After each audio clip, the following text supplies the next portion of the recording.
mungkin kurang merasakan experience ya. Jadi dia tidak merasakan saya lagi ngebersihin nih karena nggak ada busa gitu. Jadi memang ada kebahagiaan mencuci piring itu di busa ya. Jadi bagaimana ini Lilin menciptakan busa pada mak piring ini dengan bahan bakunya kan ekstrak dari asap putih, tapi berbusa juga. Gimana ceritanya?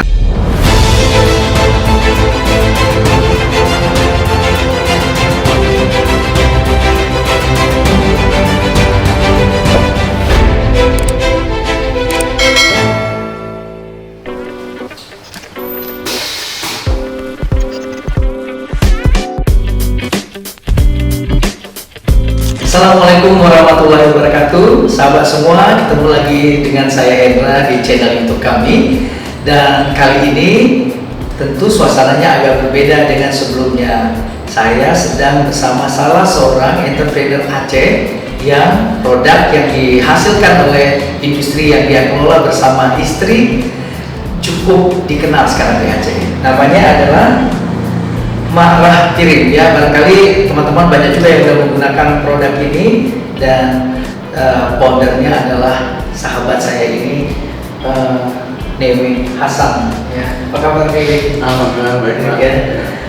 Ini kan kita tahu ya, begitu baca iklan, begitu baca informasi dan melihat iklan Ma'rah Piring ini, saya langsung terpikir, wah ini kayaknya di Aceh juga udah ada alat sabun cuci piring gitu ya. Tapi namanya betul-betul sangat Aceh sekali ya.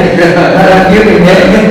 Ini kapan mulai terpikir membuat produk ini dan kenapa harus Ma'rah Piring gitu? Kenapa nggak anak piring gitu? Gimana nih ceritanya? Ya kalau ini ceritanya sebenarnya usaha ini usaha teman. Jadi ada teman saya, beliau sudah berjalan usahanya itu sejak 2017, pertengahan 2017. Tapi mungkin kurang dapat dikembangkan mungkin ya. Akhirnya di akhir 2017 beliau datang ke saya ke lantai 3, terus nanyain, Bang, bisa kita kerjasama? Oh boleh, kita kerjasama. Waktu itu kemasan dia tidak seperti ini. Jadinya itu masih warna hijau, mirip dengan saingan yang paling besar gitu ya, yang namanya brandnya itu cukup besar untuk sabun cuci piring. Jadinya beliau ngajak kerjasama. Boleh saya bilang, tapi dengan syarat. Syaratnya itu banyak nih harus dirubah, Nah, nama Ma'rah Piring itu dari beliau. Nah, jadinya kalau nama sebenarnya saya sendiri pengen berubah. Cuman beliau tetap jangan dirubah, Bang. Oke, kalau gitu nama masih tetap, tapi yang lainnya kita rubah. Seperti packaging, kemudian warnanya dari hijau tadi lebih ke bening ya. Ini sekilas miripnya kayak minyak goreng ya. Banyak itu terjadi di lapangan ketika kita jualan. Itu, oh ini minyak gitu. Oh bukan. Langsung ditunjukin ini sabun cuci piring gitu ya. Tapi memang terlihat jadi lebih fresh ya dengan warna yang berubah ya. Dan orang lebih familiar kan dengan warna-warna yang sangat menarik seperti ini. Nah, kalau melihat Ma'rah Piring ini kan artinya Newi dan tim itu siap masuk ke industri persaingan seperti itu ya. Bagaimana mengemas cara-caranya sehingga di lapangan tuh nggak seperti kayak terlihat sebagai newbie gitu, produk baru nih ya kan gitu ya. Tapi kayaknya jadi familiar gitu ya. Itu gimana nih? Apa langkah-langkah yang sudah dilakukan oleh Newi dan teman-teman? Ya itu hal yang saya katakan ke yang pembuat bisnis ini sebelumnya. Itu hal yang harus saya rubah. Jadinya belum jalan kita dulunya beliau sudah berjalan sekitar 6 bulan, tapi penjualan masih Kota Banda Aceh gitu. Jadinya di sini mungkin yang harus kita coba sampaikan kepada pengusaha-pengusaha itu, memang harus ada dream yang big ya, mimpi yang besar. Apa sih sebenarnya rencana kita?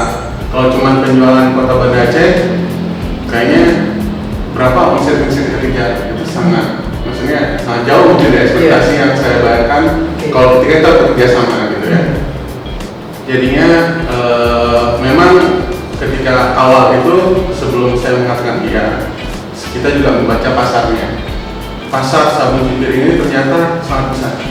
Kalau kita bilang aja di provinsi Aceh, nah karena waktu itu juga pemikirannya gimana caranya, karena nama yang dibawa kan nama Aceh tuh. Betul. Bang, ini nama mereknya Pak Kirim. Berat juga nih gitu ya kan.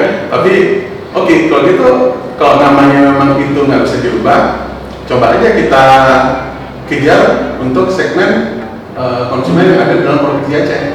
Kita khusus aja gitu. Jadinya memang banyak orang yang bilang, kenapa sih segmennya cuma di Aceh? Iya, karena satu hal, namanya sudah nama Aceh, sehingga melekatkan brand ini ke sisi emosional dari konsumen. Nomor dua, pasarnya di Aceh itu sudah besar, sangat besar. Jadi kita udah kali-kali waktu itu, angkanya itu sangat fantastis. Kita bilang aja, kami mau mengejar sekitar 5% dari yang di Aceh, itu bagi kami itu sudah cukup sebenarnya. Nah, caranya seperti apa untuk kita mengejar 5% yang di Aceh ini? Nah, itu satu hal, untuk mengejar 5% itu kapasitas produksi itu harus mungkin 5 kali lipat dari apa yang sudah kami miliki saat ini. Nah, jadi kondisi saat ini itu kami belum mencapai hal tersebut.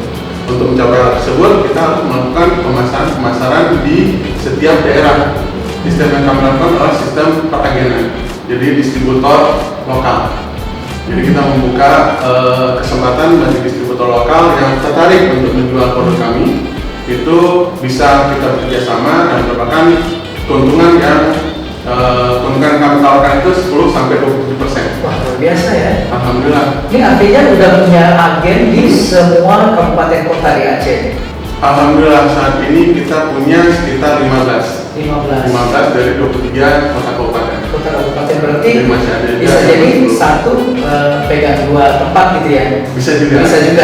Ya. Nah ini kan Newin juga udah mengatakan tadi bahwa positioning untuk mengingatkan bahwa ini adalah produk Aceh, kemudian harusnya bisa menjadi kebutuhan rumah tangga juga di Aceh. Ada ini nggak kesulitan nggak memperkenalkannya? Karena kan mungkin ibaratnya sebuah produk nih ya, kalau kita di rumah mau makan misalnya mie instan aja udah kebayang merek ting gitu ya. Kita mau minum sesuatu udah banyak ting gitu, ada mereknya tertentu. Nah sekarang kita mau mengajak masyarakat Aceh itu melepas ketergantungannya dengan merek yang sudah familiar, dan artinya ini ada Newin Hasan dan teman-teman membuat produk yang juga sudah luar biasa, packagingnya, kegunaan yang sama, tapi hanya mungkin waktu perkenalannya belum cukup panjang dan singkat. Itu sampai berapa bulan sampai akhirnya ketemu dengan waktu yang diinginkan itu? Iya, itu pertanyaannya bagus sekali tuh Pak Indra. Memang tantangan terbesarnya di situ. Kita punya market leader. Kita ini kan sebagai penantang baru gitu ya, penantang baru dengan merek baru, terus juga di pasar itu sudah terbentuk mindset yang sudah dimiliki oleh perusahaan yang sudah besar duluan ya kan, sudah punya pasar juga di Aceh, mereknya sudah kuat, kualitasnya sudah teruji, walaupun harganya sangat tinggi, itu mereka masih diminati oleh masyarakat. Jadinya barrier of entry kita itu sebenarnya di kualitas waktu itu. Kualitas market leader ini sangat tinggi. Nah, kita bermainnya akhirnya di positioning yang kami memberi harga yang lebih murah. Tapi harga lebih murah itu tidak serta-merta diminati oleh masyarakat ketika kualitas kita nggak bagus. Jadi memang inovasi itu masih terus kami lakukan, Pak. Jadi ini kita udah berjalan 2 tahun, kita nggak bisa berhenti. Jadi nggak boleh berhenti. Betul. Jadinya kami masih tetap ingin memberikan sesuatu hal yang mungkin kalau dibanding dengan market leader saat ini punya kami lebih murah, dan kami bisa tetap memberikan harga seperti itu, tapi kualitasnya harus kami naikkan. Jadi saat ini kami itu tetap berinovasi, targetnya itu tetap terus berinovasi, jangan pernah berhenti untuk terus memperbaiki formulasi. Jadi memang untuk kita bisa bersaing melawan yang sudah besar duluan, harus deras ya. Sudah itu sangat besar gitu ya. Itu harus ada sesuatu hal yang kita berikan. Nah, USP-nya kita itu salah satunya harganya lebih murah. Satunya lagi kita mempunyai ini produk sendiri. Jadinya ayo boleh, saat ini memang dari sisi kualitas mungkin 11-12 lah. Iya. Nah, jadi market leadernya itu mungkin di 12, kami 11 gitu ya, tapi masih di bawahnya. Iya. Jadi kualitas kami itu masih harus kami naikkan. Iya. Tapi insya Allah sudah banyak yang menggunakan produknya ini. Ya.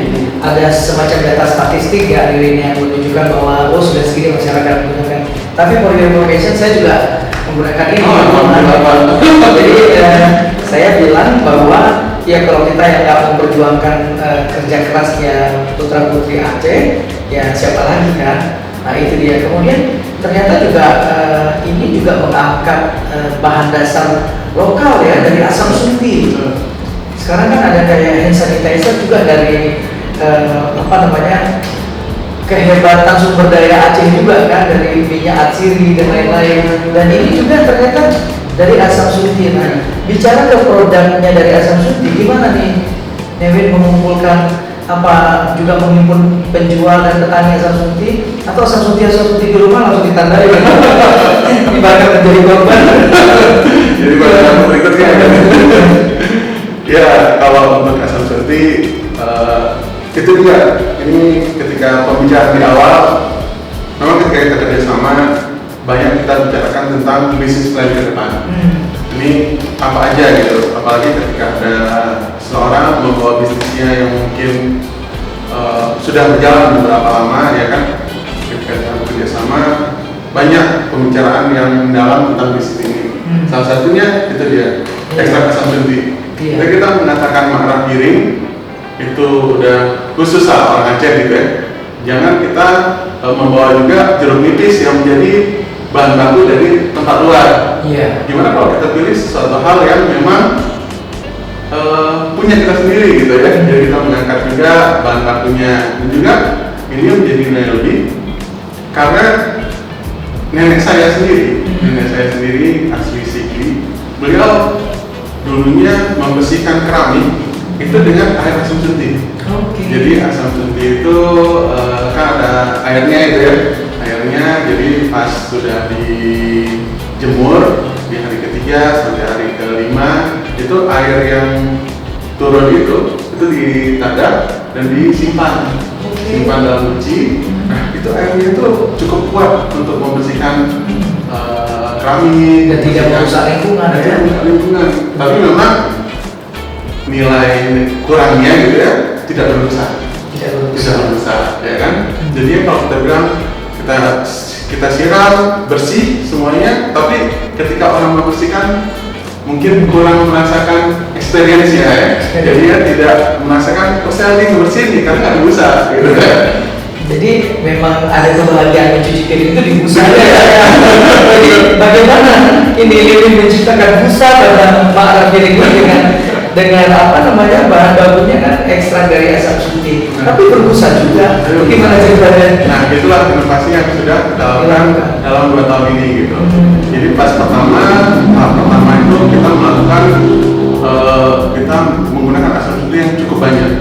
Jadinya jumlah asam suntinya banyak dan bahan kimia itu lumayan sedikit lah, bisa kita bilang. Nah tapi di sini akhirnya ketika kita menjual kan dapat feedback dari masyarakat. Ini nggak berbusa gitu. Jadinya itu satu poin negatif rupanya, tidak berbusa itu. Oke, kalau gitu kita coba rubah. Jadinya sekarang kalau kita bilang ya kadar asam suntinya sedikit kita kurangkan, kita perbanyak bahan kimianya yang membuat busanya itu. Dan tidak merusak juga ya. Baik, akhirnya memang untuk menciptakan busa saja dalam satu cuci piring bukan hal yang mudah ya. Dan ini ada inovasi juga gitu kan. Ini kan pakai menggunakan riset juga kan, mungkin sampai menemukan gimana nih membuat pendekatannya sehingga sebenarnya akhirnya membuat kita yakin bahwa semua bahan baku dan caranya juga ada di tempat kita juga. Nggak perlu kita misalnya mendatangkan ahli dari luar, karena kan ahlinya juga ada di sini. Berapa lama risetnya? Cukup lama Pak. Untuk busa saja? Untuk busa. Ya itu sebenarnya ada pembagian tugas. Waktu itu cuman mungkin yang melakukan tugas itu berhalangan. Jadinya akhirnya saya yang tidak punya background sama sekali tentang sabun ini, akhirnya mau tidak mau Pak, kita turun tangan. Caranya kita ya mungkin kita lakukan dengan sistem yang pendekatan sistematis gitu ya. Jadinya kita coba pelajarin masing-masing bahan, karakteristiknya apa, terus kita tes, kita campur misalnya ini bahan A dengan bahan B, bahan C sampai bahan F, kita campur dengan kadar yang sama, apa kejadiannya. Kalau kita rubah satu, apa kejadiannya. Kita rubah nomor 2, turun banyak lagi lah ya. cukup banyak Pak. Waktu itu kalau Bapak mungkin datang sini setahun yang lalu, ini turun nih dengan exercise. Ini nomor 1, ini hasilnya gimana? Ini nomor 2 hasilnya gimana? Nomor 102 hasilnya gimana? Itu udah kayak berasa di laboratorium. Iya, dan kita kalau laboratorium dengan ilmu yang kita ketahui mungkin lebih bagus gitu ya. Ini hal yang kita nggak tahu gitu. Jadi kita mempelajari ya. Coba ini tambah dikit tambah berapa gitu. Tambah 1 gram, tambah 2 gram, tambah 3 gram. Gitu. Lama sekali untuk mendapatkan yang pemrosesan ini. Tapi ya seperti tadi kita katakan, kita nggak bisa berhenti. Nah, sekarang kan udah masuk usia keberapa nih produk ini? Udah masuk 3 tahun? Belum. Jadi kalau tanggal 15 Juli ini 15 Juli 2020 pas 2 tahun kami jualan. 2 tahun ya. 15 Juli. Tapi udah berkembang, alhamdulillah lumayan besar gitu ya. Alhamdulillah Pak. Satu hari itu bisa mengirimkan berapa? Kita menyebutnya apa nih, unit atau kotak sih pengirimannya? Berapa ini? Kalau itu perharinya kita nggak bisa bilang. Soalnya itu sangat variatif Pak. Variatif ya. Variatif. Udah besar lah ya. Saat ini tergantung juga orang melihatnya angka besar itu seperti apa ya Pak ya. Jadinya untuk saat ini ya mungkin omset kami berada di sekitar 60 sampai 70 juta. Buat sebuah usaha yang sudah 2 tahun, saya kira tuh udah pencapaian yang luar biasa. Nah, ini kita bicara sedikit tentang UMKM. Nah, ini agak serius ngomongin.